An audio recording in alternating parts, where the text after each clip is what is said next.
nangingisda sa bundok na. Pwede na tayo.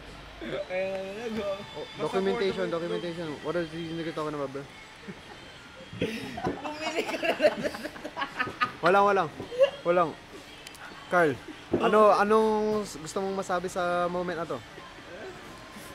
Fish is better than the egg. Ikaw nga. Ano masasabi mo? Mas madami itlog, Michael. Oh, bakit? Reason. Why is it more expensive? Huh? Why is it more expensive? Sa Baguio? Yeah. Kasi Baguio. May manok sa Baguio. Okay. Makakaitlog din sila. Wala. Ano debate mo? Fish is better than the egg. Why? Kasi walang dagat sa bundok. And then, walang nangingisda sa bundok. Pag nagbenta ka dun ng fresh na isda, mahal, high quality pa.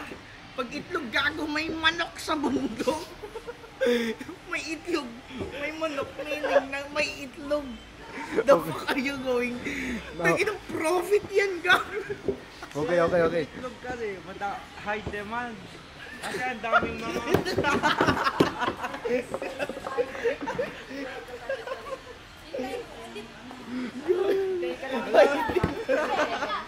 Wala kasi mga college students doon. Gago, maraming itlog sa Baguio. May manok sila.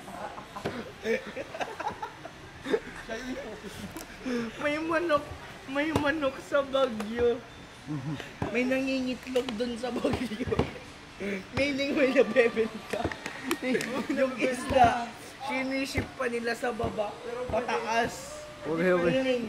Mas mataas yung Edi pwede rin bilhin yung itlog ko.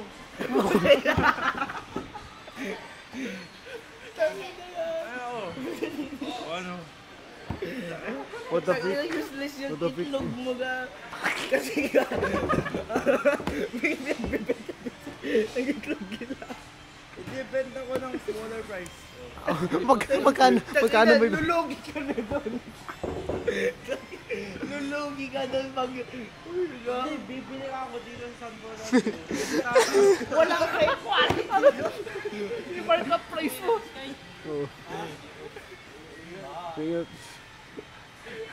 Bumili kasi itlog dito sa tatas. Wala na. Ano yung quality doon? Ikaw na muna. Isitat ko muna, mama. Mahal doon. Wala. Gago, mas mahal dahil galing sa baba. Hindi. Galing doon sa isang species. Manok pa din yun. 8 pesos dito. 20 ko ng 9 pesos. O sige na. Tapos yung pataas mo pa. 3 minutes. Baba yung profit mo dun. Magkakautang ka pa dun. Pwede sana kung bibili ako ng itlog sa Baguio para i-mark up price. Pwede pa yun, sensible. Inagaman. Oo, tama. Kaya mas maganda yung fish. Kasi nga, fresh. Gets? Paano mo mababenta yun fresh?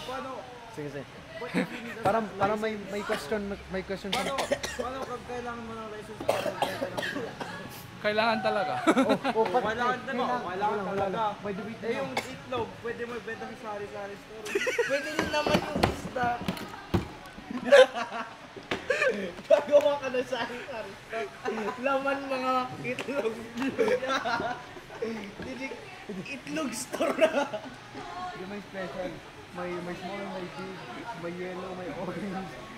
Bumili na lang siya sa Baguio. Ba't pa siya bababa? Tapos iaangat mo piso lang ang... Okay, gets ko na yung point mo. Yung point mo, bakit niya kailangan itaas? Oh my God. Kung bababa siya, bibili isda. Kung bababa siya, tapos bibili siya sa baba. Kasi small sa Baguio ka na lang bumili ng itlog. Hindi naman yun yung hindi ko naman yung magiging part-time job, gago. Gagawin mo full-time job gano'n. Pag pag bakasyon lang. Pag bababa ulit ako dito, yun lang. Pag bababa, yung quality niya. Oh, tangina, mas high quality nga ron pag bumaba yung itlog. Umakyat. Pag bumaba ako dito, Tangina, mababasag lang yun sa bus. bakasyon, bigyan ako itlog, tapos pagtaas, edi may extra money ako. Tangina yan, bumili ka ng itlog sa Baguio, ibenta mo ng markup with markup price. Doon, Special egg from Baguio. Ayaw ko rin. doon. Too hassle yun. Gusto ko lang bonus money. Tangina, mas tuhasol yun. Tangina, bababa ka man sa tataas, gago. Bababa ako para sa bakasyon. Hindi yung main purpose ko na bumaba, bumili lang ng itlog. Tiga, pero nga, kung want mo na, Sabi, wag na tatigil. ayoko na